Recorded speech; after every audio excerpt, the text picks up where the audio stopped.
Thanks, Neil.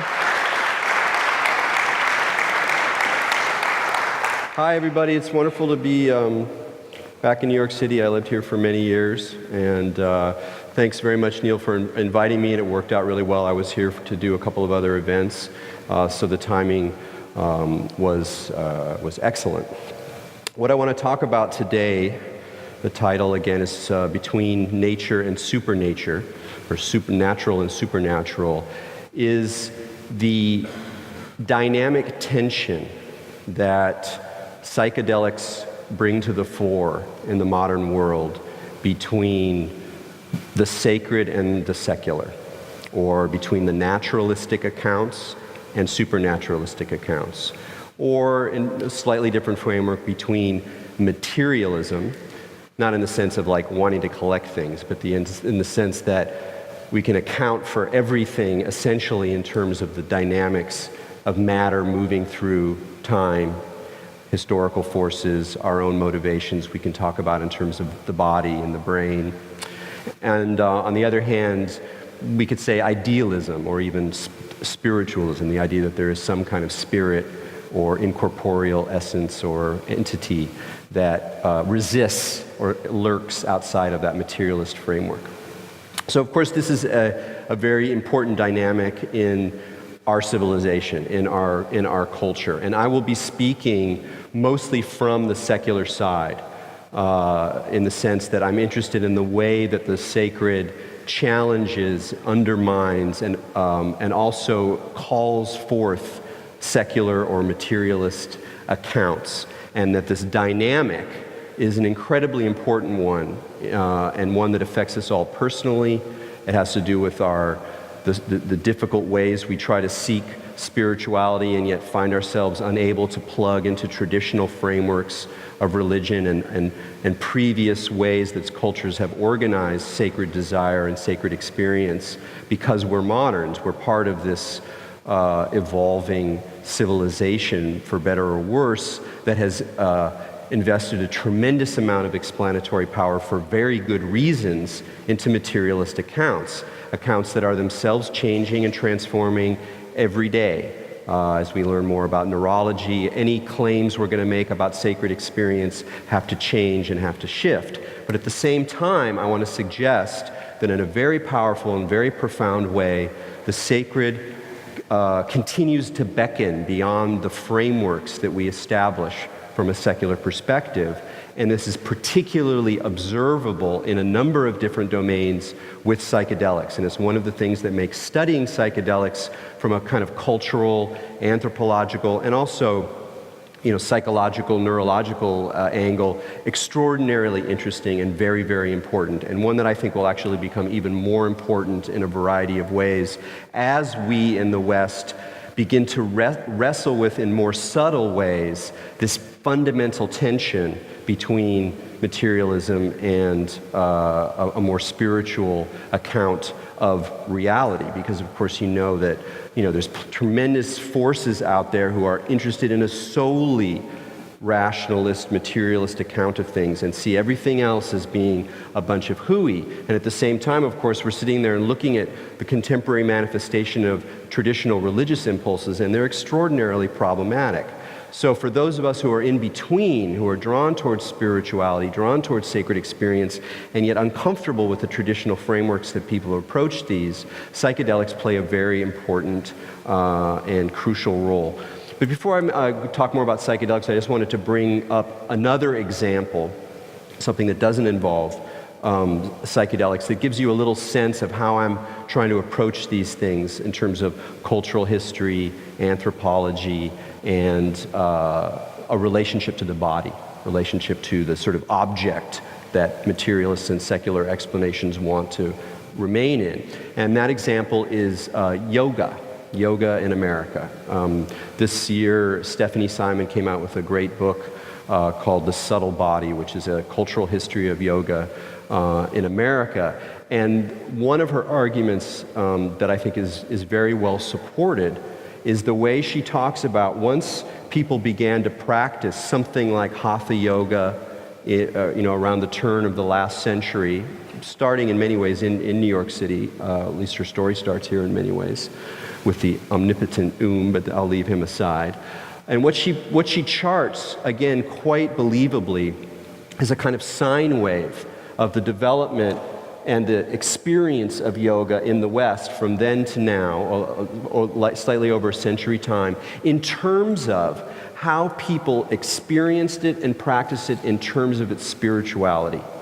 There were points when it was very much of a spiritual activity, where what one was generating were these subtle states that could plug one into religious experience, sacred experience, esoteric energy levels, et cetera, et cetera. And then at other points in the history of yoga in America, it was very secularized. It was turned into a kind of exercise, a kind of way of stretching, a way of embodying, a way of managing the difficulties of modern life. It was very lycra-clad and materialistic. And that these two tensions, which anybody who's familiar with the culture of yoga can recognize that both of them are extremely strong in the culture today, when there are both very spiritualistic accounts, very tantric, of energy bodies and spiritual unfoldings, and at the same time we can see very much how it has become part of the exercise industry with its own markets. It's in gyms, and in all of these environments it often becomes very secularized. And so what is it? Is it sacred or not? Is it spiritual or not? And for me, what I'm kind of arguing is that tension, which we also find in a number of ways in psychedelics, is a wonderful key thing to pay very close attention to. Because what I want to argue is that this flip-flop between sacred and secular, between materialist accounts and spiritualist accounts, between naturalism and supernaturalism, has the character, ultimately, of a Mobius strip.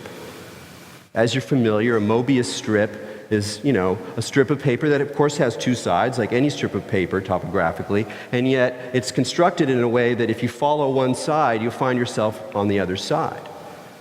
And what I want to say is that this is the way that we deal with the sacred now, is to follow this fluctuating line between different domains, and that rather than taking sides in the account, what we actually want to do is to embrace, intensify, and try to figure out a way to experience and navigate and talk about precisely this flip-flop of the Mobius strip. So what do I mean by the sacred? Well, when secular people wanted to start producing naturalistic accounts of religion and anthropology and traditional peoples, one of the primary ideas was the idea of the sacred. So people were trying to, anthropologists, the late 19th century, early 20th century, were saying, well, so how do we talk about religions? What constitutes a religion? And the idea of the sacred was very important. Now, of course, the idea of the sacred is also very watery. It's very hard to figure out exactly what the sacred is when you try to describe it more and more. Probably an account that some of you are familiar with and that is very helpful from a psychedelic perspective is Rudolf Otto's idea of the mysterium tremendum, that at the heart of the sacred is not just a set of taboos that set aside something special from the secular, but that it actually involves a kind of experience. There's an experiential dimension to the sacred, and it's not just a happy, fluffy, yay, yay, God's good kind of experience, that it has some terror in it, that it has some awe in it, that it has some sublimity in it. But basically, there's this attempt to try to figure out what is specific about religion, what sets it apart from other things in human experience. And even from a secular point of view, you have to engage with this problem of the sacred. So I want to talk now about the way that this flip-flop between secular and sacred has occurred inside psychedelics, both culturally and in terms of research. So I'm just kind of going to go through a number of different zones and return us in a way to this Mobius strip. Well, one of the things that psychedelics provide people in terms of the ideas of religion, the history of religion, the anthropology of religion, is an explanation for religious origins. In its most sort of cartoonish form, it's the idea that actually what Jesus and the disciples had was a mushroom. And that the reason that there was this profound prophetic experience is that they had access to some kind of mushroom. Or that the soma described in the Vedas, which is obviously some kind of concoction, some kind of plant, and we can speculate well or less well about what that material was really the root, and in some sense, the ultimate, and for some people, only explanation for religious or spiritual experience. So that basically behind the beginnings of the world religions, there's a drug. Now, it's a very interesting thing from this perspective of the flip-flop, because on the one hand, psychedelic proponents, and it's usually proponents who are offering this history, which I'm sure many of you are very familiar with, even believe to many degrees. And I'm not really saying that I believe or don't believe it, I'm really talking about the way that it functions. And one of the ways that it functions is to simultaneously exalt psychedelic experience as a possible site of the sacred, as a real site of the sacred. And at the same time, it materializes religion. It says, no, it's not about God. It's not about some inherent spirituality insight. It's not about some prophetic experience where the spirits of the angels come down and whisper in ears. No. It's about a substance that we know about that's material, that has material effects. And so you find yourself in this zone, in this interesting kind of flip-flop, where psychedelics simultaneously exalt and affirm something like mystical experience, but at the same time, they withdraw it from a supernaturalist world where it's purely a matter of spirit, that there's some kind of intervention through a material trace. And so even for the proponents, they might not be thinking about it this way. It often functions that way. And even when you see, like Clark Heinrich's work, where he draws together all of these remarkable images from medieval art that have these strange, curious mushrooms, shapes, lurking in them. And like perhaps it's all a conspiracy, that behind all of this stuff there's this secret cult of the mushroom. It's very attractive. It's a very religious idea in a lot of ways. And yet at the core of it is a materialist explanation. So let's talk about the modern world and the development of psychedelic culture in modernity from the post-war, which is really the place you're going to start talking about it culturally. Of course, there's people who are researchers interested in psychedelics before then, and they are interested in it partly as a way to explain sacred experience and anthropological experience. But it's really in the post-war that we see it become a modern culture. If you look at Aldous Huxley as a sort of a significant figure in sort of the announcement of a kind of new way of integrating psychedelics into modern culture. And it's really fascinating to look at the ways that different phases of psychedelic culture from the 1950s forward have become more or less religious, more or less explicitly spiritual in their aspirations or in their phenomenology.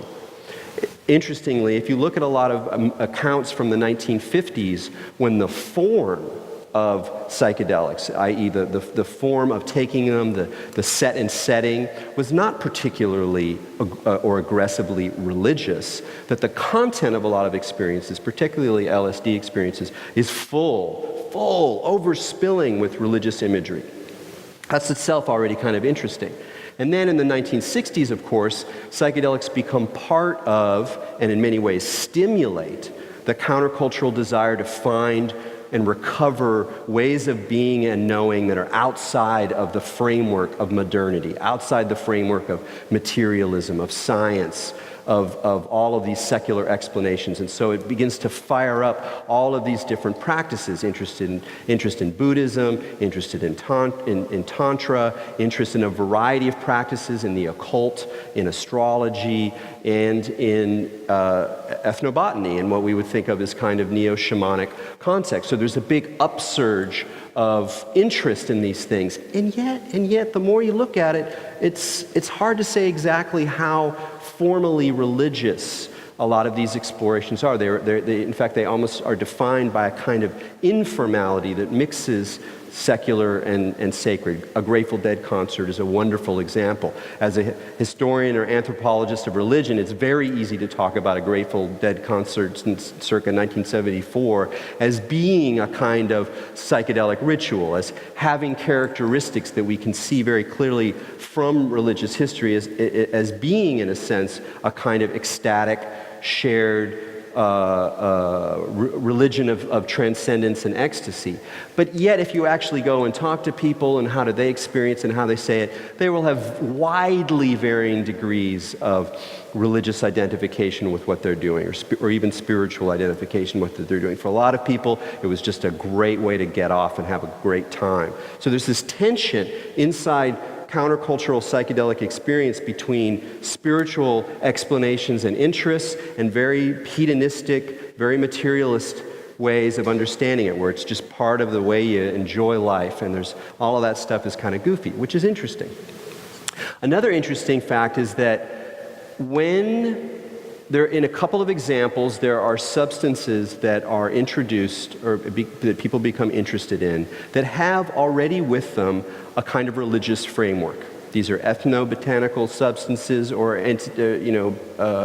plants that come, as it were, already packaged with a set of religious assumptions.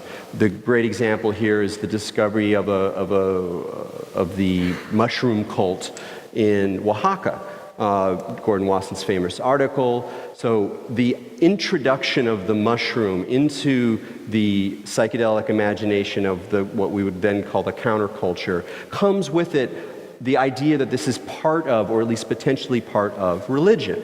And indeed, many people, hippies went down to Oaxaca to meet Maria Sabina, and she was seen as the seeress and a shaman, and people, began to wanted to have the experience of a traditional shamanic healing ceremony. And yet, if we look at the history then of how mushrooms, different kinds of mushrooms, but psychedelic mushrooms were then consumed over the next 20, 30 years, there's not that much religion that goes into the formal understanding and experience of the material. For individual people, it might have been extraordinarily religious and or spiritual in the way that they dealt with it. But the format, the ritual within which people would take these things was, again, extremely informal in a lot of ways, or ad hoc. Now, and you can say the same thing about peyote as well, that while some people were very interested in the way the Native American church was using peyote, and its highly ritualized, clearly religious, very formal nature, and that some hippies went deep into that, most of the peyote that was used by a lot of counterculture people was kind of diverted from that space. It's a little more complicated situation, but I still think it basically holds. And the reason I'm kind of putting this forward is I want to suggest that something different is happening and has happened with ayahuasca, and it's very, very interesting. So basically what I'm saying is that even when ethnobotanical substances enter into the West with a kind of shamanic or traditional religious framework, in general, those frameworks have been left aside or recreated in a very ad hoc, informal manner. This is not the case with ayahuasca at all. And it's very interesting that as ayahuasca has exploded over the last 15 years, where you can find circles, throughout the West, is that to varying degrees, but still quite predominantly, it has an explicitly religious, or at least formally spiritual framework for it, even to the way that facilitators can function. And while some facilitators have no interest in invoking a shamanic framework, where they're not presenting themselves as people who have been initiated into particular traditional practices, or who use the signs and symbols that suggest a traditional religious practice, like feathers or incense, or whatever kinds of materials suggest to people who are experiencing these ceremonies that there is something traditional and religious going on here. Even for people who avoid that, and there aren't that many of them who have a kind of, let's say, secular approach to it, if you actually look at the formal characteristics of the ceremony, they're holding together a framework, a container, a form that is very ritualistic, very ritualized, and again, from a perspective of a religious studies or anthropology of religion, very recognizable as a form of religious practice. So what I'm saying there is that even as psychedelics in the popular world, in the counterculture, and then increasingly just into sort of, our more nebulous sense of subculture today, or sets of subcultures today. And even as that spread has in many ways involved pulling the sacred or religious potentials of psychedelics out of that context and just having them weave into culture generally, that at the same time there's this strong sense within the underground that a religious framework or a ritualistic framework is most appropriate, at least for this particular substance. And I think that's it's a very interesting and very suggestive and significant part of the rise in popularity and attraction to ayahuasca is precisely its religious format. So again, we're seeing that same kind of Mobius strip. So now I want to talk a little bit more about research. So all what I've said, I hope will put a different framework around some of the issues in research. By that, I mean scientific research, the same arc of intention that Neil was talking about, whereas we do more and more studies, we see positive effects from psychedelics in a variety of situations, leading to pressure on the regulatory agency to reschedule, perhaps creating a sort of professional class of people who are allowed to administer these things, or they're made available in different ways, et cetera, et cetera. You're very familiar with this framework. But I hope that what I've been saying has suggested some issues, and in some ways some problems with that framework vis-a-vis the fact that for many people, still, psychedelics are a vehicle into the sacred. They are a way, for many people, the way into something like spirituality, i.e., that space that in our culture is precisely defined against the secular world, against the world of scientific research, against the world of products, of professionals who administer.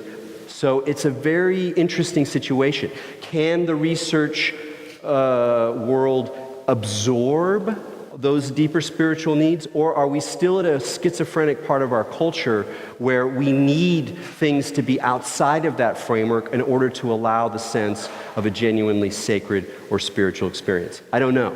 But I think the framework that I'm raising here lets us understand some of the dimensions that go on in research in a different way.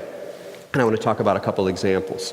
One is to start off talking about this wonderful Roland Griffiths study from 2006 or 2005, which everybody, I'm sure all you are familiar with, where you showed that, yes, indeed, for people who are not experienced users of psilocybe mushrooms, that they can create something that is, or at least is very like, a primary religious experience, and one that seems to have transformative effects for them over the short term and even over the long term.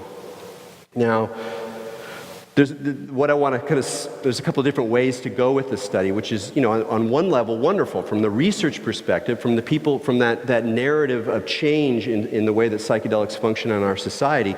There could be nothing better. Here is an excellently designed study that shows that to the degree to which we believe primary religious experience is something, which for many secular people it's not, but for people who are going to acknowledge that that's a reasonable category of reality, then there's clearly this statistical connection. And in addition, it might even have positive effects over the long term, which was an important part of the study. But I just want to suggest that even when you start to think about positive effects over the long term, you're already into that secular, psycho-pharmaceutical, in some ways materialist way of thinking about. These things are valuable because they have explicitly positive, efficient effects that can solve problems. Okay, that's true.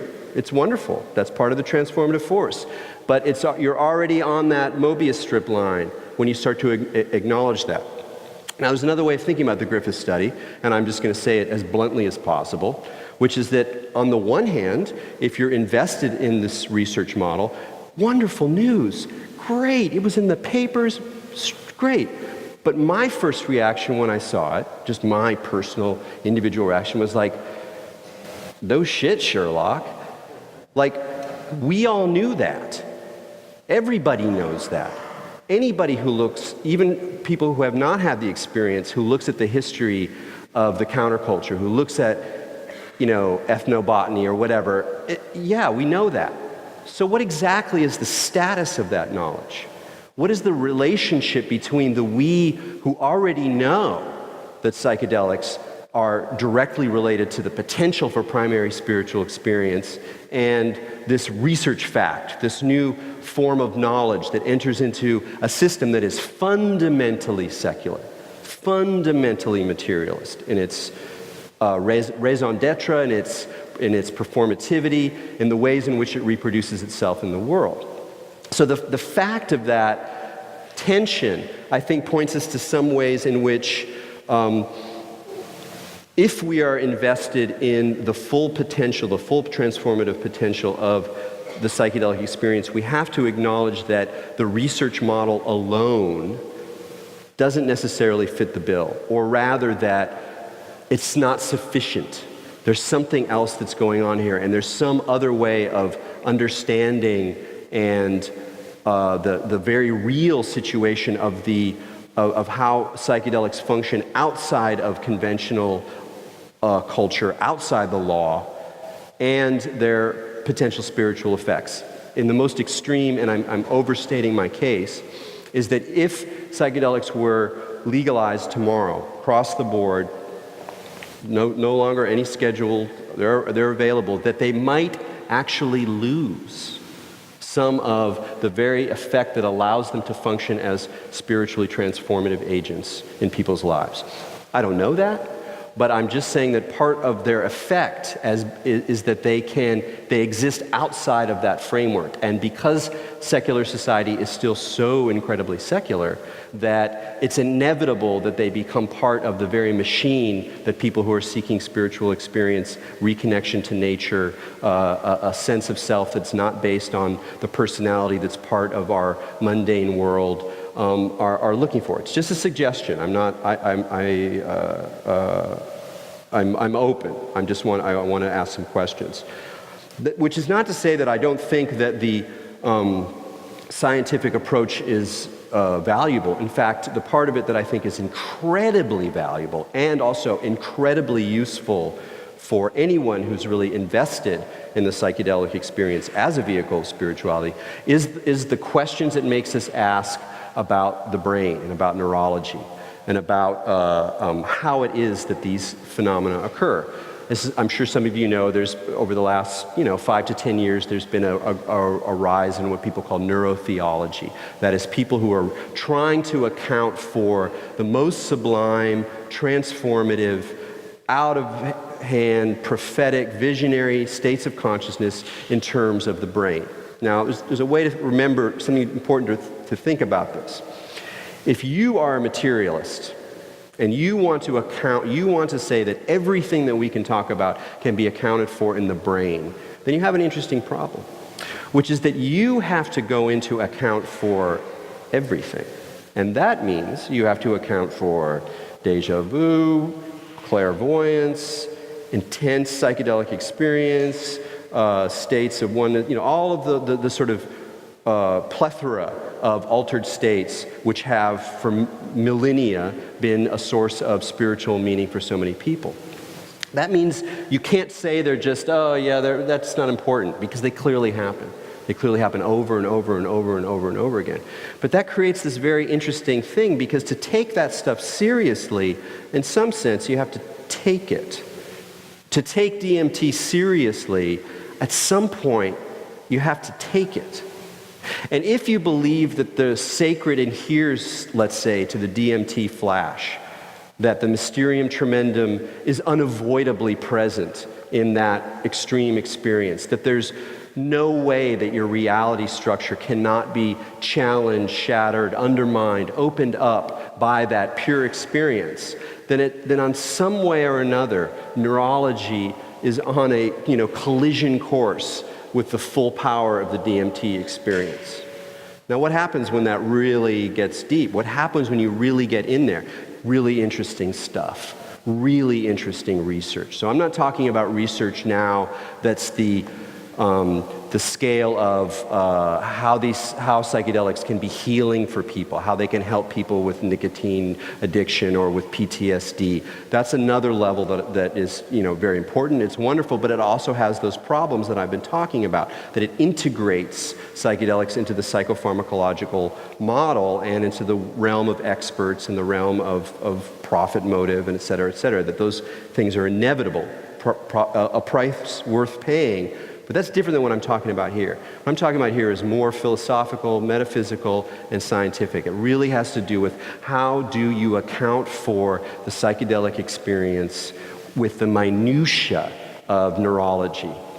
And that's a fascinating thing, because I think the feeling for many people here, and it's my feeling too, is that the full unleashed power of the psychedelic inevitably undermines your comfortable framework of reality. Inevitably, at some point or another, forces an encounter which is so overwhelming, so full of magic, so full of potential, that the quest to explain that in neurological terms, in scientific terms, in naturalistic terms, pushes those explanations to their farthest point, to a point at which something else might happen. Something else might occur. So rather than saying, no, they're sacred over there, we can't explain it, it's the spirit of the plant, it's the spirit of nature. Those are all excellent frameworks to approach these things. But from a scientific point of view, it's like, no, let's get in there. Let's try to figure out, let's try to account for that in terms of how the brain works. And that process, again, will intensify that Mobius strip. Because for every sacred dimension of the experience, there's probably some kind of neural correlate that forces the neural understanding and the neurological explanation farther into the mysterium tremendum, farther into the magnificent, awesome, overwhelming bizarreness of the psychedelic experience. And then once again, and I want to say that process, that dialectical transformative process, is itself psychedelic. But that's part of what the psychedelics do. They don't just provide wonder and magic. They also show you how wonder and magic is produced. They also deconstruct their own creations, and that's part of their lesson, is to drive this process further and farther. I think I'll just end with an example, and I can't talk about it too much because my familiarity is not as great as I would like, but I was very impressed with a work by James Kent, who some of you know, called Psychedelic Information Theory. And what he tries to do, and it's important to note that James Kent is not a scientist. He does not have a PhD. He does not have a research lab. And the reason is that the kind of questions he's interested in asking, you can't ask at this point inside of the research frame. Many of the people who are doing research on psychedelics and other researchers would love to be able to dive much further into some of these phenomenological and ultimately philosophical questions, but the nature of the beast is such that there's certain kinds of questions they can ask and certain kinds of questions that they can't.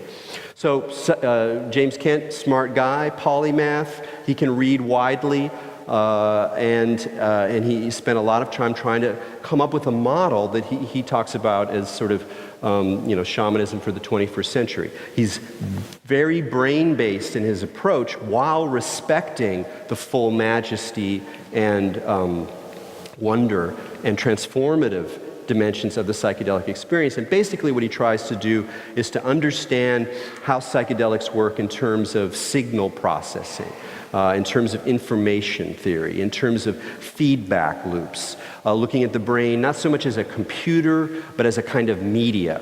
For example, he talks about in our conventional frame of mind, we experience reality as, where you can imagine it like we're watching a film, where there's this sort of frame rate of images that come in, and they're constantly being forgotten. Like, the impression I had of the hall 5 seconds ago is gone.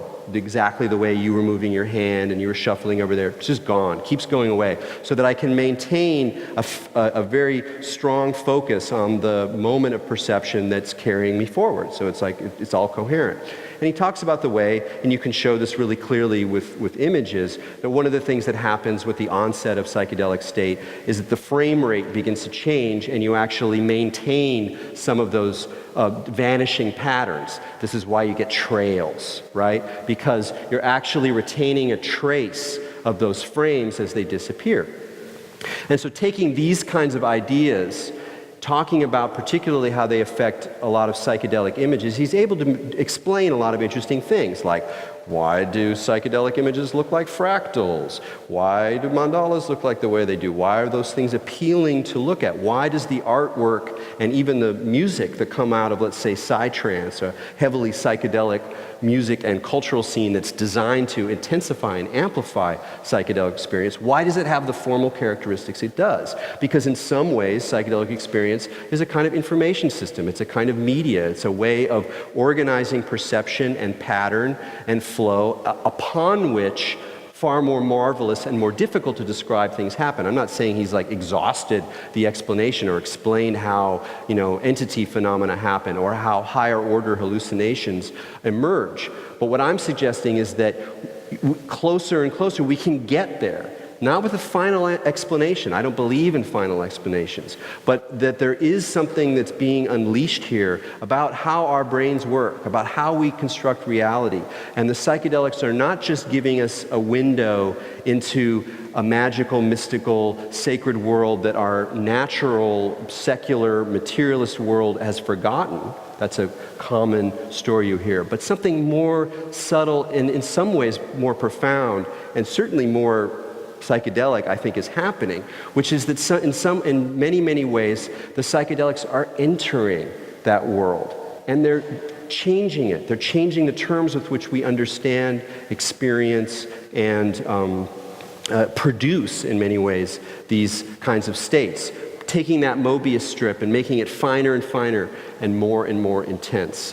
So while I am very enthusiastic about the current course and the return of psychedelic research, I very much hope that when the opportunity avails itself, that researchers are able not just to find ways that psychedelics can be plugged into a pharmaceutical, psychological model of health, but that they are also used as thinking tools, as ways of modeling and truly understanding the brain, the nature of spiritual experience, and the ways in which we mediate the marvelous.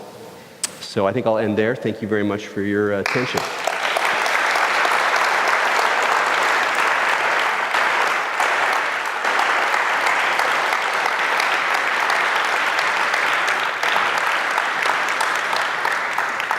So I guess we'll take questions now, right, Neil?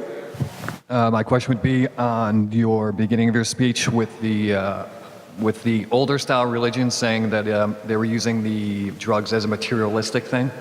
I would say, could you say it again? It's the echo hall is a little hard. You were saying that originally drugs were considered, when they were being used in the religious experiment, they were actually viewed materialistically, right? But seeing as since then to now, we've actually become more of an eminent view on religion and stuff, as opposed to having that animalistic view of everything being God.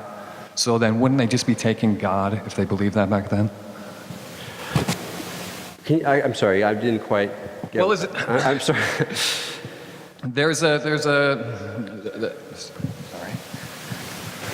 There's like a main view on where God sits. Mm-hmm. You have the one where it's the Judeo-Christian one where he's like far away, he creates earth, everything goes on.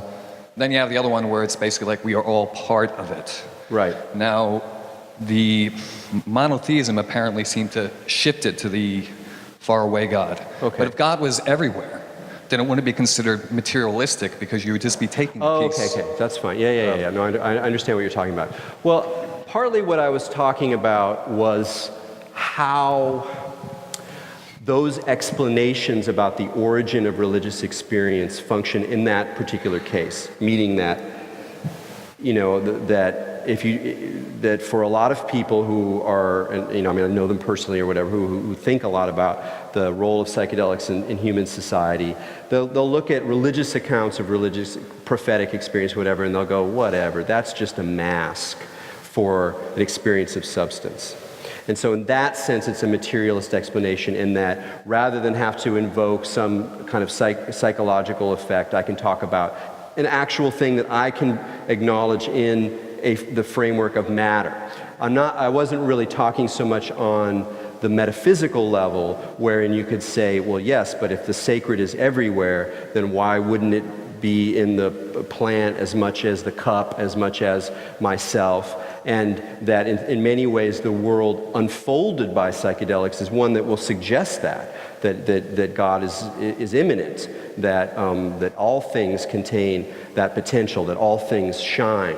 And I totally acknowledge and affirm the validity of that perspective. It wasn't exactly what I was talking about, so it's not maybe a very interesting answer, but I don't believe that psychedelics imply a shift to either materialism or to the idea that God is elsewhere. In fact, as I said, in many ways they create they imply a more immanent way of understanding it. And if it's true that part of the sacred is in our skulls, which on some level it is, but not, I don't think entirely, then even our own neurology is the site of the sacred. So I think it's inevitable that you move away from a vulgar materialism. I guess my point is that I think that that's true, and yet in that particular argument about the historical origins of religion in terms of the sacred mushroom, arguments that I have huge problems with methodologically, for a number of reasons, that there's a hidden materialism that the people who put forward those arguments don't often acknowledge, that there's actually a kind of reductive, you know, the very sort of reductive gestures that scientists use to explain away interesting spirituality are actually employed by people who want to argue for a psychedelic origin of religion when faced with the richness and multiplicity of religious dimensions. So it's like a hidden materialism that needs to be brought forward. But thanks for that question. It helped me clarify it. Other questions? Neil wants me to ask you about your current educational curriculum. That's kind of boring. Well, yeah, after 20 years of valiantly trying to be a freelance, public, esoteric writer guy, I decided to at least try to pursue a PhD. And the program attracted me because they have an emphasis on Gnosticism, esotericism, and mystical experience. And my advisor, Jeffrey Kripal, wrote a book about Esalen and is very interested in paranormal things. So there's some interesting changes in the last 5 to 10 years inside the study of religion. There's been a huge explosion in interest in the occult, in mysticism, and in ways of talking about especially the currents in the West that have these mystical dimensions. Less has been happening with psychedelics proper, and I'm probably, if I'm canny, I won't do my dissertation on psychedelics, but once I'm done. So that's really part of it. I mean, part of my attraction is to be able to tell some version of this story of the role of psychedelics in the West in the way that it's fed into and inspired new forms of religion and religious questing in a way that I think is totally fundamental over the last 50 years. It's like central story, and yet it's not really talked about very much, especially outside of this kind of world. So, thank you. Other questions? Thanks. I really liked your idea of the research model that's kind of only like limited a bit towards healing. Will run into inevitably the full-on DMT experience. And I wonder, for like the average independent researcher, what might be some goals that we could do in terms of researching this incredible realm. Like one idea I've had is how to make some technology or a temple that is incredibly psychedelic, meaning that it manifests the mind, that you like walk into it and your mind is projected everywhere without even a psychedelic. So is there a way for us to go into, say, the DMT realm and like say ask the entities about specific things like technology that we can apply to the real world? Yeah, I think that's a great question. I think I mean it's sort of one part is what do independent researchers do when in some ways just by being independent you're invariably not going to be paid attention to very much. I mean, not a lot of people are going to read James Kent's rather dense book, either people who are in the underground for whom it's not as sexy as reading about, the spirit of the jungle and all that, because it's a bunch of charts and graphs and kind of arguments about neurology, and at the same time, neurologists who have way too much to do, they have like a stack of research papers on like one receptor that they're, supposed to understand. They're not going to have time for it either. So in a way, you're facing this problem of like, how do you begin to bring knowledge together at a point where there's a lot of fragmentation, and in some ways only intensifying. But I think looking towards animation and modeling as a way in, because if Kent is right, at least to some degree, that there's something about the way that we process and represent information that resonates or replicates fundamental dynamics, neural or otherwise, of the psychedelic experience, then modeling the psychedelic experience, meaning as not just generating it through stimulation, but actually trying to model it, whether through animation, whether through iterative processes to understand the algorithms that can help produce that state in whatever cross-media situation is very effective. It's very interesting kind of research because it not only shows this stuff, and particularly to people who aren't necessarily going to want to take a substance to go, yeah, see, that's pretty intense, huh? Yeah, it's more than that.